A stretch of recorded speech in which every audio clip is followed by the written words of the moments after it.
Seigneur, ta parole est grande, elle demeure à jamais. Ta parole est infaillible, rien ne peut la supprimer. Bienvenue chers spectateurs, bienvenue à tous ceux qui nous regardent de partout dans le monde à un nouvel épisode de ce programme d'études bibliques quotidien, toute la Bible. Nous sommes arrivés dans notre étude au livre des Proverbes, chapitre 23. Lequel de ces deux est bon ou mauvais, la richesse ou le désir d'être riche? Et comment recherchons-nous la richesse? Est-ce que la recherche de la richesse est bonne et désirable ou est-ce que le Seigneur la méprise? Aujourd'hui, nous verrons la réponse à ces questions dans notre étude du chapitre 23. Permettez-moi tout d'abord d'accueillir mes invités, les serviteurs du Seigneur qui nous honorent de leur présence au studio. Frère Fayez Fouad, bienvenue. Merci beaucoup. Frère Amin Helal, bienvenue. Merci beaucoup. Nous accueillons aussi nos invités qui sont avec nous. Bienvenue à tous. Frère Fayez, je lirai le premier et le deuxième verset du chapitre 23. Si tu es à table avec un grand, fais attention à ce qui est devant toi. Place un couteau devant ta gorge si tu as trop d'appétit. Qu'est-ce que ces versets nous disent de faire? Ces versets nous parlent simplement de la maîtrise de soi quand on mange. L'une des leçons que la grâce nous enseigne est que nous devons vivre avec sobriété, justice et piété. Dans notre relation avec Dieu, nous vivons dans la piété. Et dans notre relation avec les autres, nous vivons dans la justice. Mais dans notre relation avec nous-mêmes, nous vivons dans la sobriété. Et la sobriété est la maîtrise de soi. La maîtrise de soi est de pouvoir se dire à soi-même « Je ne ferai pas ça pour moi-même ». Quand mon âme dit qu'elle désire, je lui dis « Je ne ferai pas tout ce que tu désires ». Je ne te donnerai pas tout ce que tu demandes. Donc l'un des domaines où nous montrons la maîtrise de soi est la nourriture. Je peux me dire, ça suffit, je ne mangerai plus.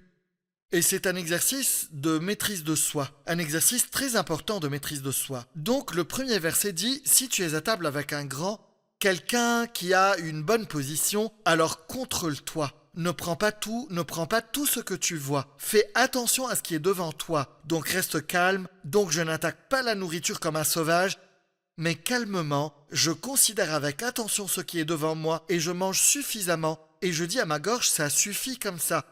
C'est une façon de pratiquer la modération et la maîtrise de soi. Très bien, très bien. Verset 4. Ne te fatigue pas à acquérir la richesse, n'y applique pas ton intelligence. Est-ce une invitation à la paresse? Ne travaillez pas trop dur pour la richesse. Est-ce que Dieu veut que nous soyons pauvres? C'est un appel au contentement. Je veux dire, il n'y a pas de problème à être riche. Il y a tellement de croyants riches et que le Seigneur augmente le nombre de croyants riches parce qu'ils sont très importants. Spécialement pour l'œuvre de Dieu et pour le support des pauvres qui sont dans le besoin. Ce dont il parle ici n'est pas le travail pour être riche, mais la poursuite incessante de la richesse et le fait d'avoir comme but pour notre vie d'être riche. Au point où ce but m'empêche de profiter de ce que j'ai.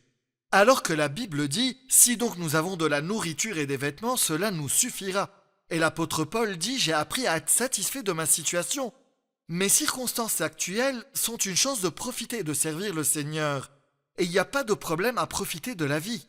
Si le Seigneur me donne le succès quand je travaille dur, et il me permet d'augmenter mes possessions sur terre et d'avoir beaucoup d'argent, alors il n'y a vraiment aucun problème. Mais le sujet ici n'est pas de ne jamais être riche, non, mais de ne pas y mettre toutes nos forces, ni d'avoir comme but de notre vie d'arriver à la richesse matérielle. Très bien, très bien. Est-ce que ceci est lié au verset suivant? Veux-tu la poursuivre du regard? La voilà disparue. En effet, la richesse se fait des ailes et, comme l'aigle, elle prend son envol vers le ciel. Il parle de quand quelqu'un travaille pour amasser beaucoup d'argent, et soudainement c'est comme si cet argent prenait son envol. Comme de la Il se fumée. fait des ailes et disparaît, comme de la fumée. Beaucoup de gens ont perdu leur richesse après avoir atteint le sommet de la pyramide sociale. Ils sont devenus très très riches, mais sont morts pauvres, sans rien du tout. Très bien. Mais il y a des choses qui restent. Travailler pour Dieu est une chose qui reste. Frère Amin, si nous allons au verset 6, c'est une phrase étrange. Ne mangez pas le pain de l'homme au regard malveillant. Ne convoite pas ses bons plats, car il calcule au fond de lui. Mange et bois, te dira-t-il, mais son cœur n'est pas avec toi. De quoi parle-t-il?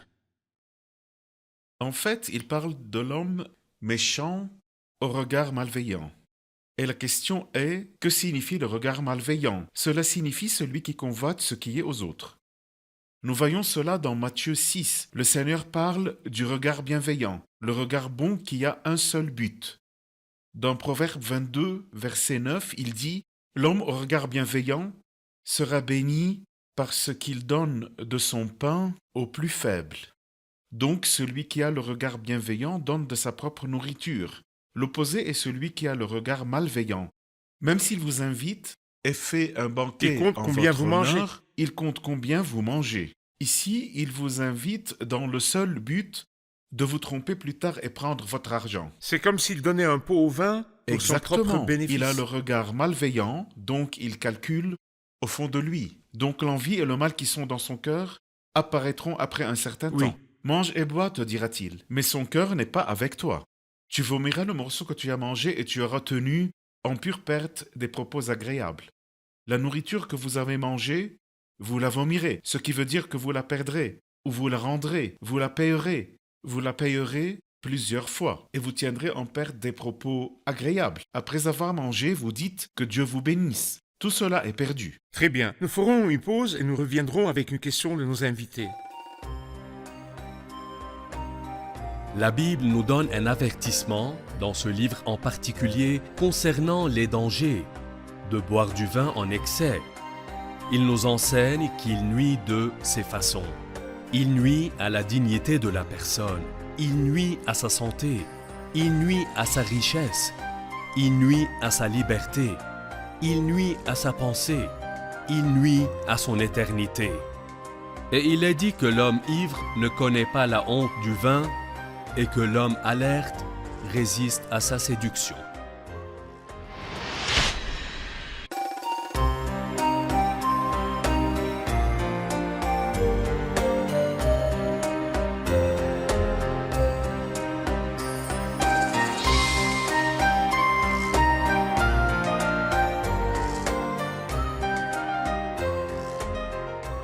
Nous sommes de retour, chers spectateurs, pour prendre une question de nos invités.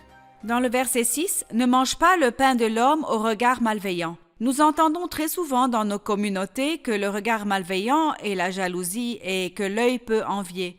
Je voudrais savoir, est-ce que c'est vrai du point de vue biblique? C'est une question importante. Est-ce que le regard malveillant ici est la jalousie? Non, il ne veut pas dire cela. Le regard malveillant est celui qui convoite ce qui appartient aux autres, dans son cœur. Donc il fait des plans pour que vous lui donniez quelque chose plus tard. Mais l'idée est que si quelqu'un regarde un verre et il se casse, ou regarde une voiture et il y a un accident, ou un autre regarde une fille et ses fiançailles se détruisent, toutes ces choses sont des faussetés. Qu'est-ce qui peut donc protéger la personne, frère Amine? Parfois, je vois quelqu'un mettre une perle d'une certaine forme dans sa voiture ou mettre quelque chose comme une chaussure à l'envers dans sa voiture ou des choses de ce genre pour se protéger de l'œil malveillant. Est-ce que ces choses protègent de l'œil malveillant et jaloux, par exemple? La réponse est non. Ces choses ne protègent pas, mais ce qui protège est notre relation avec Dieu. Elle peut nous protéger du mal des méchants. Mais je veux dire qu'il n'y a rien de tel que l'œil malveillant. Oui. L'envie est un péché dans le cœur. Mais si quelqu'un regarde quelque chose, rien n'arrivera, parce que l'ange de l'Éternel campe autour de ceux qui le craignent et il les arrache Donc au l'envie danger. est quand quelqu'un est jaloux d'un autre et veut détruire cet autre et prendre sa place. Alors le jaloux se fait du mal, mais Bien ne sûr. fait pas de mal aux Oui. autres. Mais ces tentatives n'affectent pas la personne pieuse parce que l'ange de l'Éternel campe autour de ceux qui le craignent. Et il les arrache au danger. Et le sang de Christ protège aussi cette personne pieuse de toute attaque démoniaque. Docteur Fayez, dans le verset 22, « Écoute ton père, lui qui t'a donné naissance, ne méprise pas ta mère quand elle est devenue vieille. » Ces paroles nous disent comment traiter nos pères et nos mères. Comment? Ça signifie que peu importe combien le jeune homme grandit, il garde toujours les leçons éthiques qu'il apprend de son père, l'homme pieux plus âgé que lui. Cela me rappelle une très belle image que j'aime beaucoup chez Esther et Mardochée. Une phrase qui se répète plusieurs fois à propos d'Esther. Esther 2,16. Elle respectait ses ordres, comme lorsqu'elle était sous sa tutelle. Quand elle était jeune, et Mardochée était comme son père, j'imagine qu'il lui disait « Ma fille, prie tous les jours, lis la Bible tous les jours, rapproche-toi de Dieu, éloigne-toi des mauvaises influences et fais attention de ne pas devenir comme elle. Au lieu de cela, parle-leur de ton Dieu. Et elle est allée à l'université. Je compare le harem du palais à l'université. Mardochée n'était plus là. A-t-elle gardé tout ce qu'elle avait appris de lui? Oui, elle a obéi.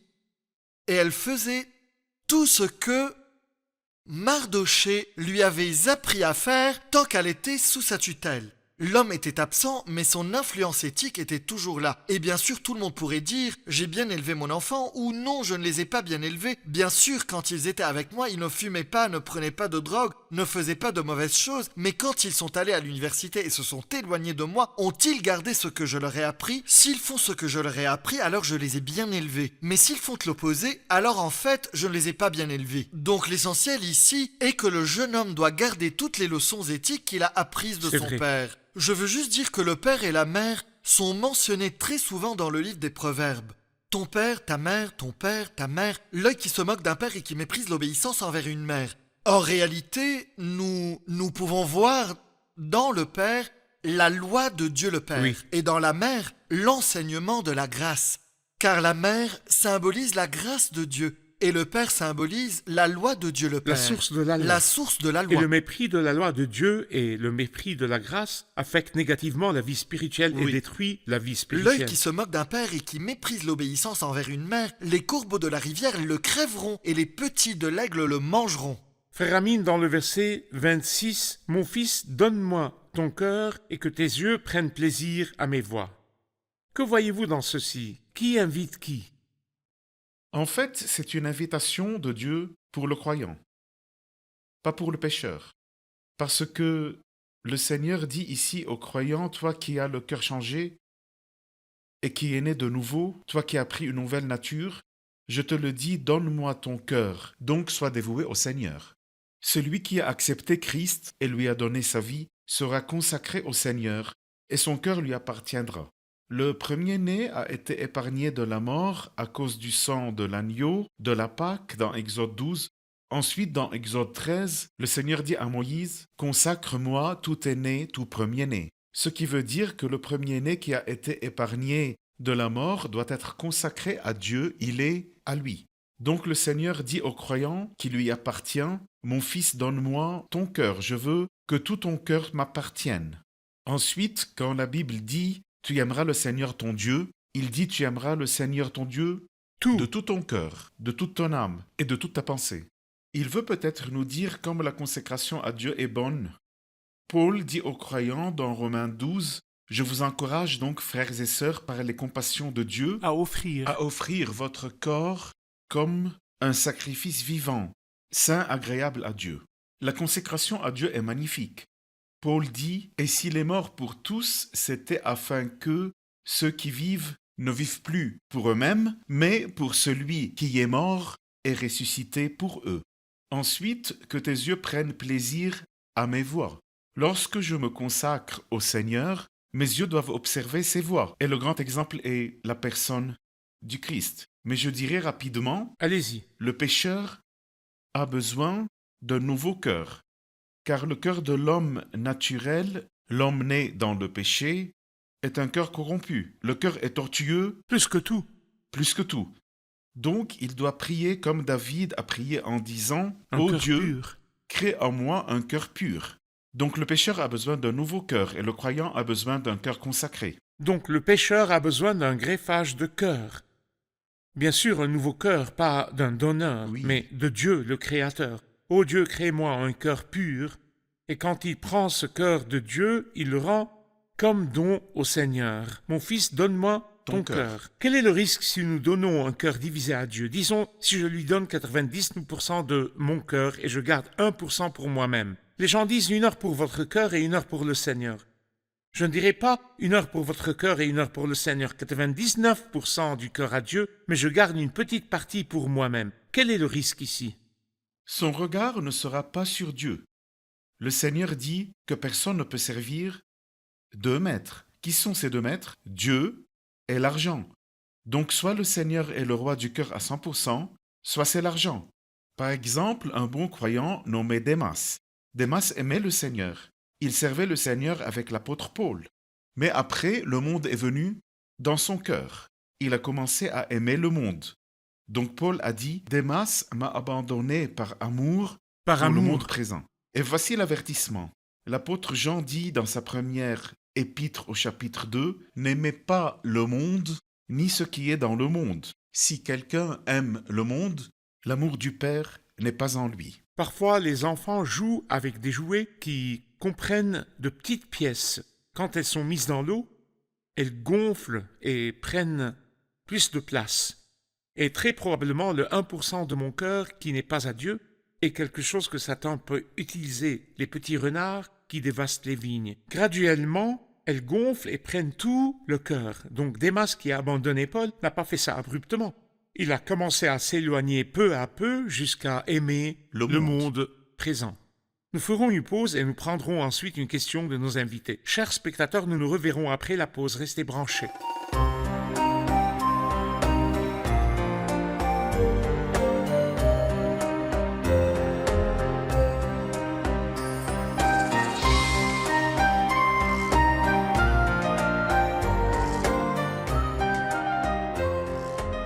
Nous sommes de retour, chers spectateurs, pour prendre une question de nos invités. À partir du verset 27 jusqu'à la fin du chapitre, il commence à nous avertir de la prostituée et du vin. Est-ce un avertissement littéral ou spirituel? Un avertissement concernant la prostituée et le vin. Est-ce littéral ou y a-t-il un sens spirituel? Je pense que ce qu'il donne est un avertissement littéral concernant la prostituée littérale et le vin littéral. Mais il y a un sens spirituel aussi. Donc littéralement, il y a un avertissement pour le jeune homme concernant la séductrice et la prostituée qui fait perdre à la personne sa dignité et son prestige. Donc elle est comparée dans le verset 28 à un brigand. Et le brigand prend ce que nous avons de plus précieux. Je découvre que j'ai perdu quelque chose sans remarquer. Et je me rappelle deux histoires qui avertissent de la prostituée. Samson qui a perdu les yeux à cause d'une prostituée, donc il tournait la meule, il avait perdu sa dignité, il tournait la meule en prison comme un bœuf, et bien qu'il soit un nazirite, un juge de la nation, il est mort d'une façon très malheureuse à cause de la prostituée. Mais je me rappelle aussi l'histoire de Judas, le fils de Jacob, dans Genèse 38, quand il est allé à Timna, et là Tamar, sa belle-fille, s'était déguisée en une prostituée, donc il s'est uni à elle. La Bible nous dit qu'elle a pris trois choses. Son cordon, Elle a pris son seau, elle et a son pris bâton. son cordon, et elle a pris son bâton. Et ces trois choses représentent l'autorité de l'homme. Le sceau représente son autorité. Le cordon représente son statut et sa position sociale, le comportement et l'image morale devant les gens. la dignité devant les gens.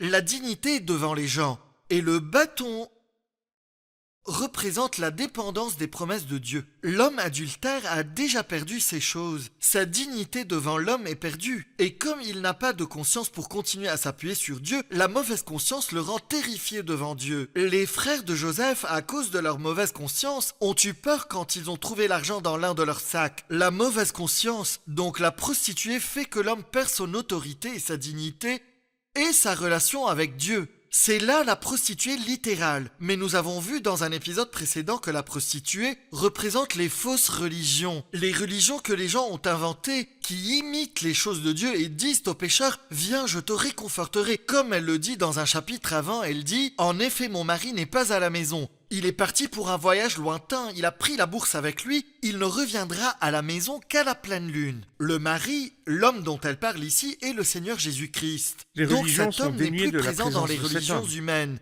Et elle ne parle pas du salut, il a pris la bourse avec lui. Une religion sans la présence du Christ et sans aucune parole sur le sang du Christ et le sacrifice du Christ.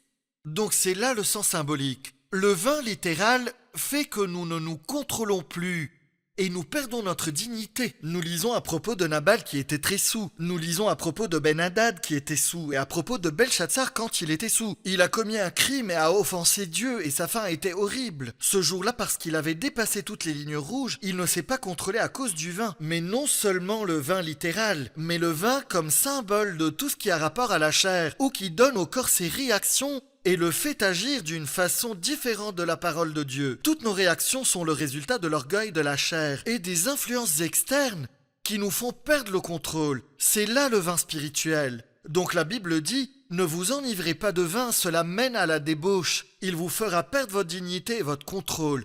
Soyez au contraire remplis de l'Esprit Saint. » Très bien, très bien.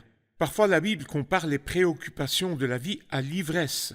Nous pouvons trouver des personnes qui sont ivres à cause de leurs préoccupations ou à cause de la tromperie des richesses. Donc les richesses peuvent influencer l'âme tout comme le vin le fait. Et les préoccupations de la vie peuvent influencer l'âme tout comme le vin. Mais ce qui donne la vigilance à la pensée, la conscience et la vie est la bonne relation avec Dieu.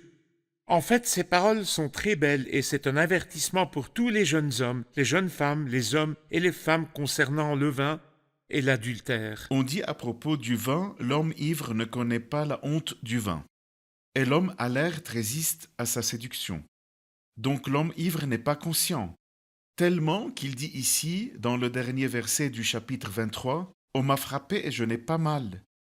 On m'a battu et je ne sens rien. » Donc, il a perdu conscience. Il a été battu étant ivre, mais n'a rien senti. Mais aussi, il est esclave. Quand me réveillerai-je? J'en veux encore. C'est vraiment triste. Le péché est destructeur. Très bien. À la fin de l'épisode, nous disons ce que la Bible dit. Elle nous interdit de boire du vin et d'être ivre. Il n'y a rien dans la Bible ou dans la chrétienté qui permet de boire du vin ou de l'alcool. Donc nous terminerons cet épisode avec les paroles bibliques sur le vin et l'ivresse et la prostituée. En effet, la prostituée est une fosse profonde et l'inconnu un puits étroit. Elle se tient en embuscade comme un brigand et elle augmente le nombre d'infidèles parmi les hommes. Pour qui les a? Pour qui les hélas? Pour qui les disputes? Pour qui les plaintes? Pour qui les blessures sans raison? Pour qui les yeux rouges? Pour ceux qui s'attardent auprès du vin, pour ceux qui vont déguster du vin mélangé. Ne regarde pas le vin parce qu'il est d'un beau rouge et qu'il fait des perles dans la coupe. Il s'avale d'un trait et il finit par mordre comme un serpent, par piquer comme une vipère. Tes yeux auraient alors d'étranges visions et ton cœur exprimerait le dérèglement. Tu serais pareil à un homme couché en pleine mer, à un homme couché au sommet d'un mat. On m'a frappé et je n'ai pas mal. On m'a battu et je ne sens rien. Quand me réveillerai-je? J'en veux encore. Des paroles très puissantes. J'espère que tous nos spectateurs, moi et tous ceux qui nous regardent maintenant seront avertis par ces paroles. Nous allons réviser l'épisode avec nos invités si vous le permettez. Que nous dit le Seigneur dans l'épisode d'aujourd'hui? J'ai beaucoup aimé l'explication du verset qui dit « Mon fils, donne-moi ton cœur », car je le comprenais comme une invitation au pécheur qui vient au Seigneur. Et comme croyante, j'étais souvent très frustrée parce que j'ai donné mon cœur à Dieu, mais je fais toujours de mauvaises choses. Mais c'est important que le croyant sache que la foi n'est pas le bout du chemin, mais nous devons donner notre cœur au Seigneur tous les jours et vivre continuellement pour lui. Très bien. Combien donc devons-nous nous prosterner devant la grandeur de la Bible qui s'occupe de la famille et des enfants, parce qu'ils sont le cœur de la société, et de la corruption qui est rampante dans toutes les communautés, parce qu'elles négligent la Bible. Très bien.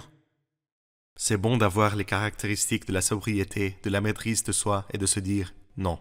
Merci beaucoup, merci aux serviteurs de Dieu, que Dieu vous bénisse. Merci. Chers spectateurs, les paroles de Dieu pour vous, pour moi et tous ceux qui nous regardent dans cet épisode sont « Mon fils, donne-moi ton cœur et que tes yeux prennent plaisir à mes voix ». Et la Bible nous enseigne que là où est ton trésor, là aussi sera ton cœur. Donc, qu'est-ce que vous avez de plus précieux? Est-ce que l'argent est ce qui vous est le plus précieux? Alors votre cœur est là.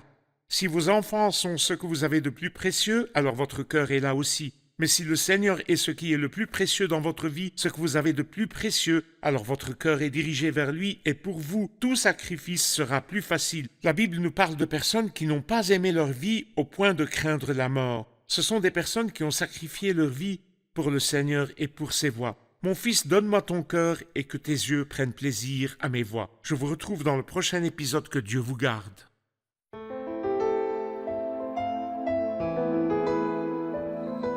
Seigneur, ta parole est grande, elle demeure à jamais. Ta parole est infaillible, rien ne peut la supprimer.